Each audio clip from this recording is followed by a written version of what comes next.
Well, I think it's time for a channel update. Things have kind of, well, as usual. I just do whatever comes down my way. Okay, I mean, I've discussed things and my plans of what videos I'm going to make and what I'm going to do with the channel. But right now, I made some videos to bring everybody up to speed with the reloading component crisis, and this is getting difficult for us, and because this channel, a lot of the stuff we talk about is reloading ammunition for all these old neat guns. So I did a couple videos on that. Now,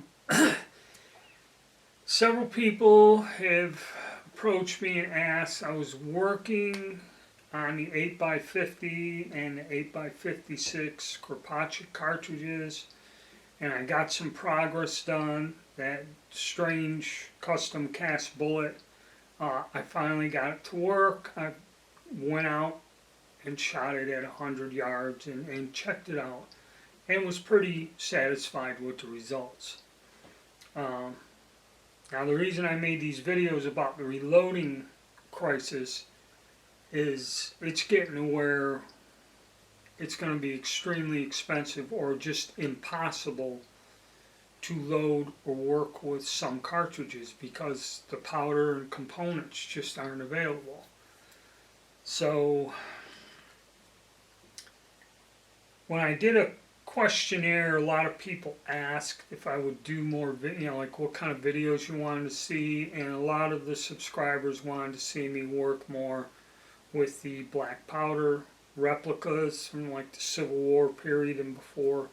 Either the old Colts. I got two Sharps now that I might make some paper cartridges for, and get out some of my cap and ball revolvers and fire them. They're always fun to shoot, and things like that.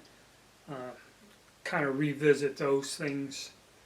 I almost got all of the Era's Gone bullet molds that guy has made up.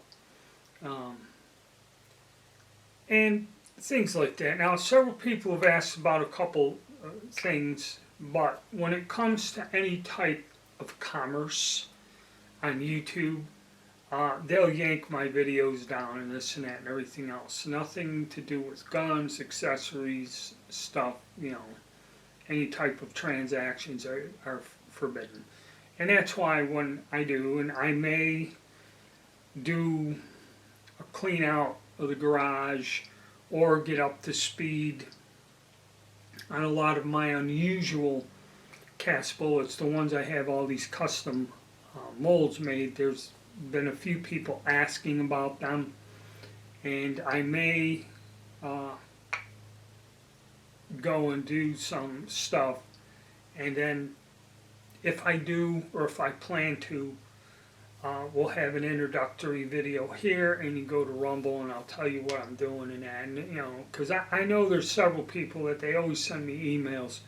They're interested in some things, and I just didn't really have the time to sit down and do this. But now the way it is, where, reloading anything costs me so much money, I have to be very careful, or I have to plan out what I do. In other words, load a little bit of this, a little bit of that, make some content and videos, discuss this, and go about like that.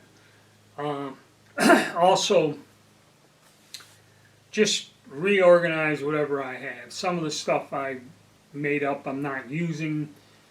Some of it, people have asked about some of the things that I can produce, and so we might get into that later on. But right now, I do have a couple medical things going on here this week. I'm trying to make a bunch of videos so I can put some content out when I may not be able to be making videos, and try to get caught up on stuff. So that's about where we're going. And, try to get some of these older guns out there, and, because I do have a ton of bullet molds that can produce all these bullets and I did pick them up little by little for like the 7.7 Jap, the 303 British.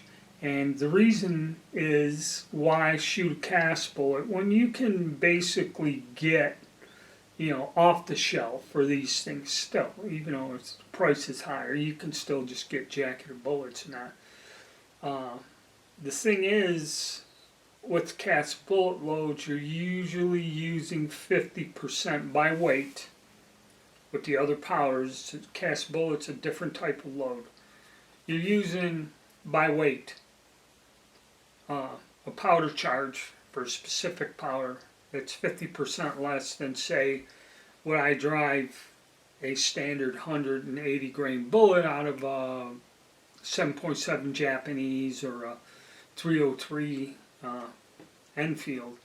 Okay, I'm using half the amount of powder. And just to spend an afternoon and go fire 20, 30 rounds, out just plinking, it's costs you less, put it to you that way. And now we kind of got to be, now's the time to kind of look at things like that and do things that are a little bit more efficient, still enjoy the hobby, without having to go to the damn plasma clinic twice a week, or whatever, get a second job just so you can enjoy your hobby. But that's what we're doing. So if there's a little break or intermittent thing where I'm not producing something, is because I'm caught up with some things here. And hopefully within a while I'll be able to get back to where I can kind of dedicate a lot of my time to the channel and just making some content and covering more things to pass time away. Alright guys, hit the like button, subscribe, and stay tuned.